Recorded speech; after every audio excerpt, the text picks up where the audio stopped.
खबर जनपद सोनभद्र से, जहां दिनांक 8 दिसंबर दिन रविवार को भारत निर्माता, संविधान निर्माता, भारत रत्न बोधिसत्व बाबा साहब डॉक्टर भीमराव अंबेडकर साहब से प्रेरित राजकीय इंजीनियरिंग कॉलेज सोनभद्र के छात्र छात्राओं द्वारा संचालित निःशुल्क शैक्षणिक उम्मीद संस्था द्वारा उम्मीद एनुअल फेस्ट 2K24 कार्यक्रम का सफलतापूर्वक आयोजन किया गया, जहां कार्यक्रम में मुख्य अतिथि के तौर पर जनपद के जिलाधिकारी महोदय श्री बीएन सिंह तथा विशिष्ट अतिथि के तौर पर राजकीय इंजीनियरिंग कॉलेज सोनभद्र के निदेशक महोदय श्री जीएस तोमर मौजूद रहे। आपको बता दें, उम्मीद निःशुल्क शैक्षणिक संस्था राजकीय इंजीनियरिंग के छात्र छात्राओं द्वारा नगर कस्बों के विद्यालयों में पढ़ने वाले आर्थिक रूप से कमजोर एवं इच्छुक छात्र छात्राओं को निःशुल्क शिक्षा की सेवा प्रदान करते हैं। आपको बता दें, उम्मीद निःशुल्क शिक्षण संस्थान की शुरुआत 2017 में राष्ट्रीय इंजीनियरिंग कॉलेज सोनभद्र के छात्र अजीत कुशवाहा एवं दानिश ने चुर्क मुसही में राजकीय इंजीनियरिंग कॉलेज के सामने भारत निर्माता, संविधान निर्माता, भारत रत्न बोधिसत्व बाबा साहब डॉक्टर भीमराव अंबेडकर साहब स्मारक स्थल परिसर में आसपास गांव के बच्चों को निःशुल्क शिक्षा देने के साथ शुरुआत की थी। शुरुआत में लगभग 40 छात्र छात्राओं को शिक्षण देने के कार्य के साथ उम्मीद संस्था की स्थापना हुई, जो आज 2024 में बढ़कर 300 के करीब पहुंच गई। प्रारंभ में संस्था केवल प्राथमिक स्तर के छात्रों को शिक्षित करते थे, लेकिन समय के साथ संस्था ने जूनियर हाई स्कूल, इंटर स्तर पर भी शैक्षणिक कार्य प्रारंभ किया। वर्ष 2021 में संस्था ने प्रतियोगी परीक्षाएं, Navodaya, polytechnic entrance exam, JEE mains इत्यादि के लिए विद्यार्थियों की तैयारी कराई जाने लगी। उक्त क्रम में सन 2022 में उम्मीद संस्था द्वारा निःशुल्क शिक्षा मार्गदर्शन प्राप्त कर एक छात्रा ने इलाहाबाद यूनिवर्सिटी तथा एक अन्य छात्र ने पॉलिटेक्निक में अपना चयन सुनिश्चित किया। इसी क्रम में सन 2023 में 2 छात्रों तथा 2024 में 6 छात्रों ने जेईई मेंस की परीक्षा उत्तीर्ण कर राजकीय इंजीनियरिंग कॉलेज सोनभद्र में अपना दाखिला सुनिश्चित किया। इतना ही नहीं, 2 छात्रों ने जवाहर नवोदय विद्यालय की परीक्षा उत्तीर्ण कर कानपुर तथा रॉबर्ट्सगंज एवं एक छात्रा ने गवर्नमेंट पॉलिटेक्निक में प्रवेश प्राप्त कर अपने उज्जवल भविष्य की ओर अग्रसर हुए। विगत सत्र में यहाँ अध्ययनरत कक्षा 10 के 4 छात्रों ने बोर्ड परीक्षा परिणाम में 90% से अधिक अंकों के साथ उत्तीर्ण किया। वर्तमान समय में उम्मीद में लगभग 300 से अधिक बच्चों का शैक्षिकी उन्नयन किया जा रहा है और उनके शैक्षणिक कार्यों में इंजीनियरिंग कॉलेज सोनभद्र के 75 छात्र छात्राओं द्वारा योगदान दिया जा रहा है। जहां उम्मीद संस्था के द्वारा सफलता प्राप्त किए इन बच्चों के प्रोत्साहन हेतु उम्मीद एनुअल फेस्ट 2K24 का आयोजन किया गया, जिसका उत्साह बढ़ाने के लिए जनपद के जिलाधिकारी एवं राजकीय इंजीनियरिंग कॉलेज के निदेशक मौजूद रहे तथा अपने महत्वपूर्ण वक्तव्य द्वारा बच्चों का मार्गदर्शन एवं प्रोत्साहन किया। देखें इस संदर्भ में जिलाधिकारी बीएन सिंह एवं राजकीय इंजीनियरिंग कॉलेज सोनभद्र के निदेशक जीएस तोमर को उनके महत्वपूर्ण वक्तव्य को। विद्यालय के इस प्रांगण में माँ सरस्वती के मंदिर में बाबा साहब अम्बेडकर के इस पवित्र स्थान पर आकर हार्दिक प्रसन्नता हुई। इस कार्यक्रम के आयोजन में राजकीय इंजीनियरिंग कॉलेज के निदेशक महोदय श्री तोमर जी, रजिस्ट्रार महोदय, साथ ही इस कार्यक्रम में पूरे दिल से जुड़े हुए रवि प्रकाश त्रिपाठी जी,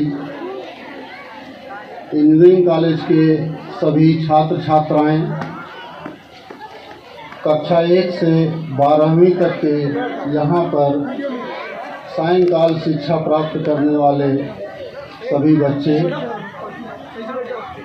अगल बगल के गांव से आई हुई हमारी बहनें, इस गांव के प्रधान जी, इंजीनियरिंग कॉलेज के सम्मानित शिक्षकगण,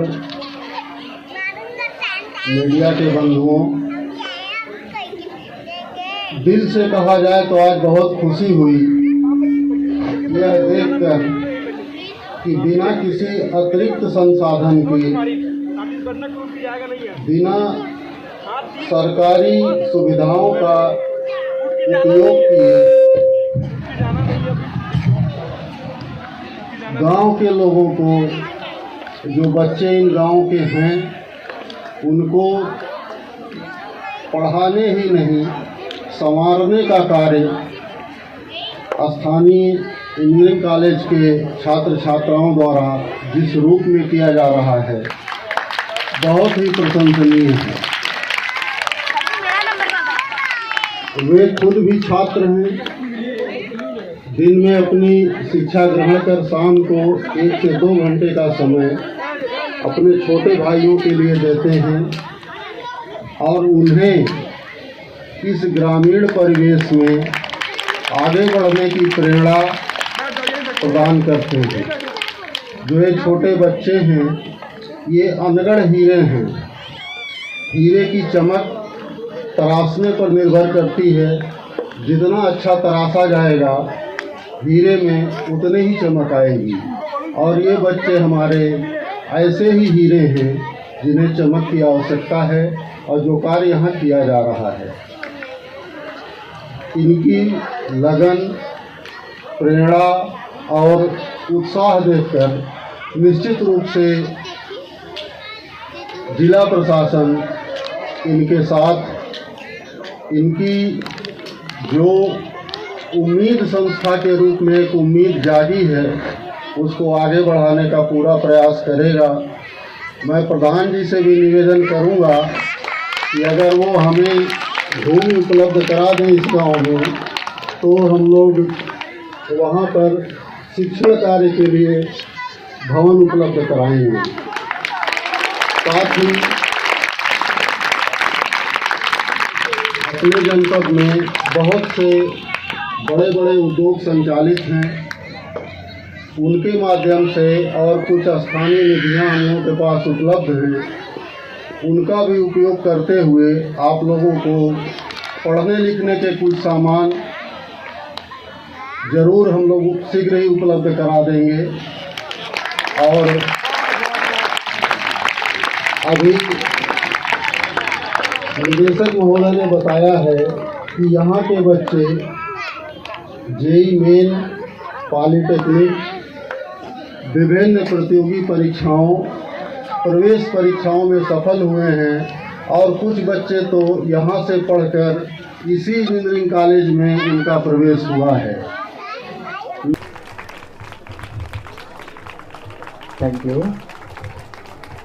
ये गौरव का क्षण है कि इस साल हमारे प्रांगण में जिलाधिकारी महोदय हैं, मैं उनका स्वागत करता हूं और बाकी सभी अतिथिगण, सहयोगी, संस्था के हमारे मेन पिलर जो हैं इंजीनियरिंग कॉलेज के छात्र, जिन्होंने ये संस्था को, हमारी संस्था को भी नाम मिलता है जो हमारे छात्रों के द्वारा कोई काम किया जाए और उसका रिजल्ट आए। 2017 से जो शुरुआत हुई थी 40 बच्चों की, केवल पहले से लेके और 5वें तक की, लेकिन उससे केवल संतुष्टि नहीं होती है क्योंकि 1 से 5 लेवल तक कोई भी पढ़ाता है। और इंजीनियरिंग कॉलेज के जो छात्र हैं उनको भी उसमें थोड़ा सा ये हो रहा था कि केवल 5वें तक पढ़ाने से क्या फायदा है समाज को। 5वें तक तो हर कोई पढ़ लेता है, जो मिड डे मील के चक्कर में आजकल पढ़ लेते हैं, और उसके आगे क्या किया जा सकता है। तो कोरोना के बाद में हम लोगों ने ये डिसाइड किया कि प्रतियोगी परीक्षाओं के लिए इसमें कोचिंग दी जाए, क्योंकि अंतिम उद्देश्य किसी भी शिक्षा का है नौकरी करना, और उसके लिए सभी सुविधाएं इस क्षेत्र में उपलब्ध नहीं है, कोचिंग अच्छी तरह से नहीं है। तो इसके एवज में हमने यहाँ पे निःशुल्क कोचिंग शुरुआत की। 21 में इतना अच्छा रिजल्ट नहीं आया क्योंकि पहली बार था, लेकिन 22 में जब 2 बच्चे पॉलिटेक्निक में सिलेक्ट हुए तो हमारे बच्चों का भी उत्साहवर्धन हुआ कि नहीं अभी हम कुछ कर सकते हैं। तो उन्होंने और उसकी थोड़ा इंटेंसिटी बढ़ाया, तो उसमें 2024 में आके जो रिजल्ट चाहिए था वो हमको मिला है। करीब 10 बच्चे, जो आपको भी पता होगा कि इंजीनियरिंग कॉलेजों में सबसे टॉप रैंकिंग वाले आरईसी सोनभद्र में ही एडमिशन होता है, और अगर 6 बच्चों का हमारे यहाँ पे एडमिशन हुआ है 8 में से, तो उनकी रैंकिंग भी बहुत अच्छी रही होगी। और ये केवल उस परिवार के लिए नहीं है, ये सभी के लिए एक उदाहरण है कि पहले ये सोचते थे लोग बात कि अगर वहाँ जाएंगे तो शाम को 2 घंटे पढ़ाने से क्या फायदा है, और उस 2 घंटे का ये फायदा हुआ क्योंकि हर एक को 2-2 घंटे मिलते हैं, उसमें बच्चों की अलग अलग टीम बनती है। और इसमें एक दूसरा ये है, अंग्रेजी में बोलते हैं ना गिव एंड टेक, दो और लो। तो कोई भी चीज आप दोगे तब आपको मिलता है, तो यानी आप सोसाइटी को कुछ दोगे तब सोसाइटी आपको कुछ रिटर्न में देगी। तो बच्चों को हम यही सिखाते हैं कि केवल हमारा इंजीनियरिंग कॉलेज आपको नौकरी गारंटी देगा, आपको मिलती है, लेकिन उससे दूसरों को क्या फायदा हुआ।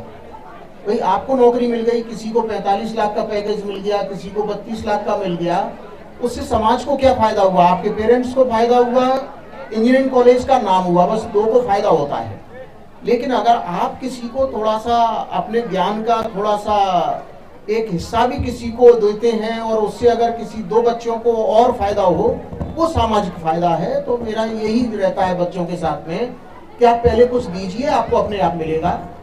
तो ये मैं अपने छात्रों को बधाई दूंगा कि इस साल अच्छा रिजल्ट किया, और आपसे भी अपेक्षा है, समाज के लोगों से भी अपेक्षा यही रहती है कि आप एक वेल टू डू हैं, तो अगर एक भी बच्चे को हेल्प कर सकते हो तो एक परिवार की हेल्प हो जाती है।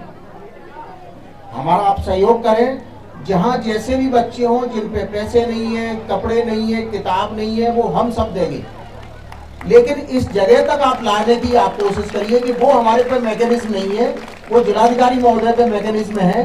तो इसलिए हम अनुरोध करेंगे कि ये आप काम करिए कि हमारे यहाँ तक आ जाए, बाकी आपसे और कोई अपेक्षा नहीं है हमें, कि वो मैकेनिज्म संस्था एक ये मैकेनिज्म नहीं रख सकती है। ज़्यादा से ज़्यादा 1 किलोमीटर तक हमारे बच्चे जा सकते हैं पता करने के लिए किसके बच्चे कहाँ पढ़ रहे हैं, किस स्कूल में पढ़ रहे हैं, वहाँ से लेके आते हैं ये लोग। तो मेरे को ये, और स्पेशली मीडिया वाले हैं, इनको भी थोड़ा सा कभी कभी इन लोगों का भी ध्यान रखें। बाकी लोगों पे तो पहुंच जाते हैं आप लोग, इनके यहाँ पे भी पहुंचे कि कौन बच्चा पढ़ा रहा था और उसने पढ़ाई छोड़ दी, उसको कम से कम हमारे छात्रों को बता दें, वो फिर लेके आ जाते हैं। बहुत अच्छा काम कर रहे हैं बच्चे, और आप लोगों के आने से उनको थोड़ा सा उत्साहवर्धन होगा, और आशा है कि अगली बार जो अभी 300 बच्चे हैं, अगली साल अगर जिलाधिकारी महोदय आए तो वहाँ 400 बच्चे दिखें। ये आशा से मैं सभी का धन्यवाद करते हुए और विराम देता हूँ। धन्यवाद।